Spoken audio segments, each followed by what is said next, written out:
বছর 15 বছর 110 দিন তিনটাই সমান। আমরা সব থেকে মূর্খ মানুষ যারা ভোট দিয়ে পরে আবার এই সরকারকে নিয়ে এসেছে। আপনারা কি করতে চান? আপনারা এখানে মুক্তির কাছে আপনারা এখানে অনেক কথা শুনতে হচ্ছে কেন? থাকতে পারলে আমার অভিযোগ ওই কি কথা বলুন, গেট কেন বন্ধ করবে? বলা হয়েছে স্যার। আবার বলা হয়েছে কি করতে আপনারা এখানে? আমরা আসছি, পুলিশ নিয়ে আসছি, কোটা মেধা তুলছে, আমি দেখছি কি করতে পারে। আবার কি হলো? গেট কেন বন্ধ হবে? গেট আমি কেন বন্ধ? এটাকে উত্তর দেন আপনি। এটা সরকারি সম্পত্তি, সরকারি অফিস, অনেক লোকের অসুবিধা আছে। আবার ভাঙচুর করতে আপনি কি ভাবতে পারবেন? আমার কথা হচ্ছে, আমার কথা শুনে, আমার কথা শুনে একজন একজন একজন একজন বলুন, একজন বলুন। আপনি যেমন এসে পরে স্যার হুঙ্কার দিকে গেটটা খোলা করালেন, আপনার জায়গার সম্মান অতি অবশ্যই আছে। আমরা এতক্ষণ সম্মান 10টা দিকে বসে আছি, 11:30 তখন কোনো আধিকারিক নেই। এবার বলি আমরা ছোট দিকে দেখে এসেছি, হেডমাস্টার না থাকলে অ্যাসিস্ট্যান্ট প্রিন্সিপাল থাকে, অফিসার ইনচার্জ যদি না থেকে থাকে তাহলে তার জায়গায় মেজবাবুদের বসেন, তাহলে কেউ তো কথা বলবেন। আমরা কি দিনের পর দিন বসে থাকবো বেকার মানুষরা? এটা কি আপনার বলা যুক্তি স্যার? হ্যাঁ অবশ্যই, আমি বলি এবার আমার কথা বলতে দেবেন। এক মিনিট চুপ। এবার আমার কথা বলতে দেবেন। আপনারা বিডি সাহেবকে এখন নিয়ে এসছেন, যেমন আসবো 1 নম্বর বলেন, এখন নিয়ে এসছেন? আচ্ছা ঠিক আছে, নিয়ে এসছেন কি আসেননি? এটা বলেন, আসেননি? আপনি তো জানেন তো একটা সিস্টেম আছে যে আমাদের ইয়ে কোথায় এই ভিডিও তো তোর কি হতে দেয় না? ভিডিও তো বলা যায়, ভিডিও করতে গেলাম তবে মুখ দেখতে গেলাম তো সেটাও তো বললাম টাইম। আমার কথা হচ্ছে, যদি ভিডিও অফিসে কিংবা সরকারি আধিকারিকের সাথে দেখা করতে হলে একটা অ্যাপয়েন্টমেন্ট নিতে হবে। নিশ্চয়ই এটা 1 নম্বর। মেনলি ঠিক আছে, আজকে একটা ওদের প্রোগ্রাম আছে। আমার কথা হচ্ছে আপনাদের যা অসুবিধা সে বোধহয় অন্নপূর্ণ ব্যাপার, তাই তো? ইয়ে পাই না, এটা তো আমাদের ব্যাপার নয়। তো আমি ওই জন্য বলছি যে অন্নপূর্ণ ব্যাপার তো, অন্নপূর্ণ ব্যাপার এটা ভিডিও সাইকেল বলতে পারবে, কিংবা ওনার জাস্ট অফিসার আছে ওই মেয়েদের যারা আছে তারাই বলতে পারবে। তাহলে আমার কথা হচ্ছে যে আজকে এগুলো প্রোগ্রাম করছে, আপনি নিশ্চয়ই বলে ওনাকে বলতেন যে তাহলে আপনি কথা বলে একটু বলান আমাদেরকে যে ভিডিও সাহেব কখন আমার সাথে দেখা করতে চাই। ঠিক আছে, তাহলে নিশ্চয়ই আপনি আমাকে কনভে করতেন, আমি বলি আপনাকে। তাহলে আমি মানে ভিডিও অফিসে যেখানে আছেন আমি কথা বলে নিতাম, কেউ আমাদের সঙ্গে ওদের ব্যাপার আছে, তাহলে কখন আসতে বলবো কি আছে আপনার সাথে দেখা করে নিতাম। নিশ্চয়ই ওনার কাছে সদুত্তর পাওয়া যেত। আপনার নিশ্চয়ই আপনি টাইম নিয়ে বলছেন, বড়বাবু বলছেন। এক মিনিট স্যার, আপনার সব কথা মেনে নিলাম এবং মেনে মাথা নত করে বাড়ি চলে যাবো। সেই গুয়ের রিপিট আর রিপিট একই হয়ে গেল।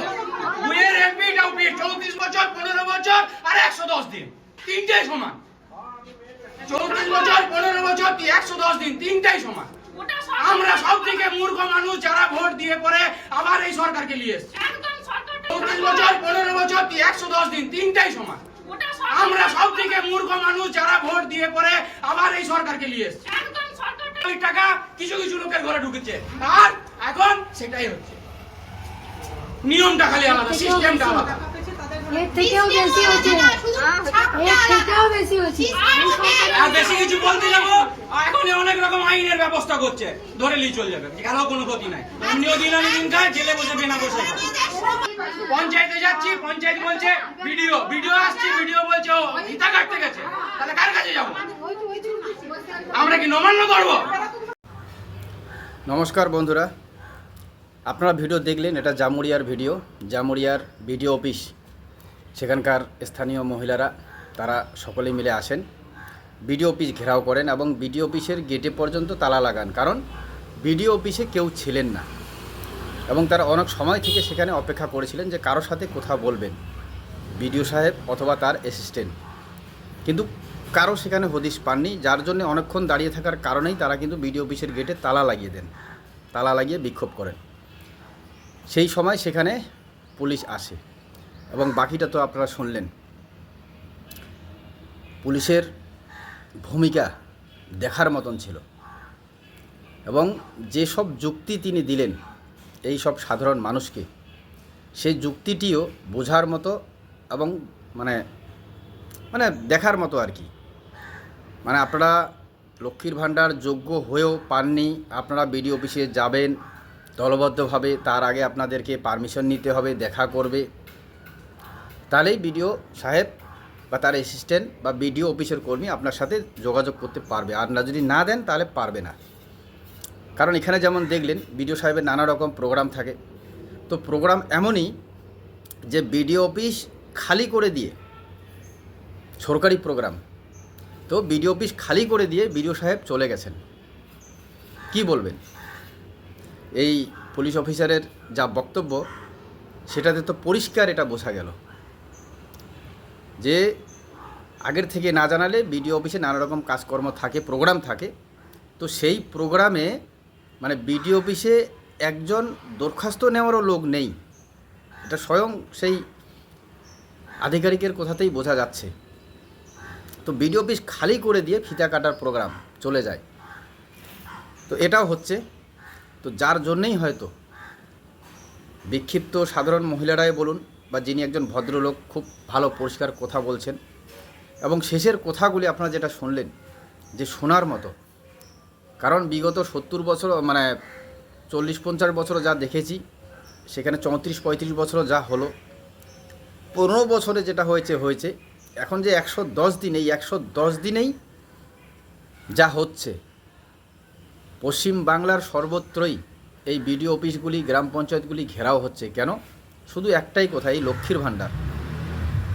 আর যবে থেকে এই নতুন সরকার এসেছে, যদিও সরকার আসার আগেই প্রতিশ্রুতি দিয়েছিলেন যে যদি রাজ্যে বিজেপি সরকার হয় তাহলে তারা লক্ষ্মীর ভাণ্ডার নাম পাল্টে অন্নপূর্ণা ভাণ্ডার দেবেন যোগ্য মহিলাদের 3000 করে। তখন সেটাও অত যোগ্য অযোগ্য এতটা বলেনি। তো যারা যারা লক্ষ্মীর ভাণ্ডার পাচ্ছেন তাদেরটাই কনভার্ট হবে অন্নপূর্ণা ভাণ্ডার যোজনায়। তো যাই হোক, এখন কাটছাট করছেন, বা মেন কথা হচ্ছে যোগ্য মহিলারা, মানে যারা সাধারণ, অতি সাধারণ গরিব, সোজা কথায় তারাই পাবেন। তো যাই হোক, এই ব্যাপারটাকে আমরাও সমর্থন করেছিলাম। আমরা যারা তৃণমূলের আমলে প্রতিবাদ করেছিলাম, তৃণমূল সরকারের আমলে, তো আমরাও এটা সমর্থন করেছিলাম যে যারা নেহাত গরিব, যাদের পাওয়ার যোগ্য তারাই পাক। কারণ সেখানে দেখা যাচ্ছে একজন স্কুল শিক্ষিকা তিনিও পাচ্ছেন, একজন আইসিডিএস কর্মচারী মানে সরকারি বেতন, অনেক বেতন, তারাও পাচ্ছেন। বলা যেতে পারে যে অনেক মানে কি বলবো, সরকারি চাকরিজীবী তাদের বউরাও পাচ্ছেন, বউরা নিজে চাকরি করছে তারাও পাচ্ছেন। তো যাই হোক, আমরা এটা নিয়ে প্রতিবাদ করেছিলাম সোশ্যাল মিডিয়ায়। তৃণমূল সরকারের আমলে দেখবেন প্রায় 22, 23, 24 খুব এটা প্রতিবাদ হয়েছিল। তো নতুন সরকারের আমলে এনারা এটা যোগ্য অযোগ্য একটা তালিকা তৈরি করছেন, বা কারা পাওয়ার যোগ্য কারা পাওয়ার যোগ্য না। তো ভালো কথা। তো শুরু থেকেই এই যোগ্য অযোগ্য বাছার জন্য শুরুতেই 12 পাতার ফর্ম চলে আসলো। আর শুরুতেই আমরা গ্রামে চারদিকে আমরা দেখেছি, আমি আমার গ্রামেও দেখেছি, যেমন ধূপগুড়ির খবর যে কাকিমা কান্না করছেন, কাকিমার বাড়ির পাশে একটা ছেলে নাকি পুলিশ ওর বউ পেয়ে গেছে। তো ঠিক গ্রামে গ্রামে আপনারা দেখেন, কারণ মহিলারা তো দেখছেন একে অপরের সাথে সকলে পরিচিত। বড় লোকরা, যারা ধনী, যাদের টাকা পয়সা আছে, যারা চাকরি করছেন, তারা পেয়ে যাচ্ছেন আগের থেকে কি করে। আর যারা হতদরিদ্র সাধারণ মানুষ, যাদের শুধু এই মমতা ব্যানার্জি যখন দিতেন 1200-1500 করে, সেই টাকাটার উপরেই একটা মহিলা নির্ভর করতেন, তো তাদের যদি এই টাকাটা বন্ধ হয়ে যায় এবং তিনি যদি দেখেন যে পাশের যিনি সচ্ছল ব্যক্তি ওনার বউ পাচ্ছে, যিনি চাকরিজীবী তো ওনার বউ পাচ্ছে, তাহলে সেই জায়গায় দাঁড়িয়ে সাধারণ মহিলারা যাবে তো যাবে কোথায়? এখন এই বিডিও অফিস ঘেরাও কর্মসূচি, কারণ সকলেরই একটা ধারণা বিডিও অফিস থেকেই হচ্ছে। তো গেছেন, তো সেখানে যাওয়ার পরেও যে ঘটনা, আগের থেকে দিতে হবে, পারমিশন নিতে লাগবে, তবে বিডিও সাহেব টাইম পেলে তবে হয়তো আপনার সাথে দেখাও করবেন। তো যার জন্য আমি বললাম যে ওই ব্যক্তির সাথে কথাটা কেন জানি আমারও মিলে গেল, কারণ আমিও শুরু থেকে দেখতেছি এই 12 পাতার ফর্ম। আচ্ছা, 12 পাতার ফর্ম, সে তখন আমিও বলেছিলাম যে সত্যিই কি এই যোগ্য আর অযোগ্য, এই যারা অন্নপূর্ণা ভাণ্ডার নিচ্ছেন, এই যোগ্য অযোগ্য এই ব্যাপারটা বাঁচতে গেলেই কি 12 পাতার ফর্ম দরকার? জানি না আমি, আপনারা বলবেন। তবে এখানে যে স্থানীয় বাসিন্দা, কি নামটা ভুলে গেলাম, কি চ্যাটার্জি যেন, তো ইনি যে কথাগুলি বলেছেন এবং তার সাথে সাথে মহিলারা, খুবই ভালো লাগলো যে সেই সময় থেকে আজকে এই সময় পর্যন্ত বিশেষ করে সাধারণ মানুষের সাধারণ মানুষের যে একটা লড়াই, সেই লড়াই কিন্তু এখনও থামেনি এবং সাধারণ মানুষকে যখন প্রতিবাদ করতে হয় তখন কিন্তু তারা এই ধরনের বাধার শিকার হন। তো কী বলবেন? তো যাই হোক, এখনও চলছে, যদিও সরকার আশ্বাস দিয়েছে, দেখা যাক এবার কী হয়। সজাগ থাকবেন। ধন্যবাদ।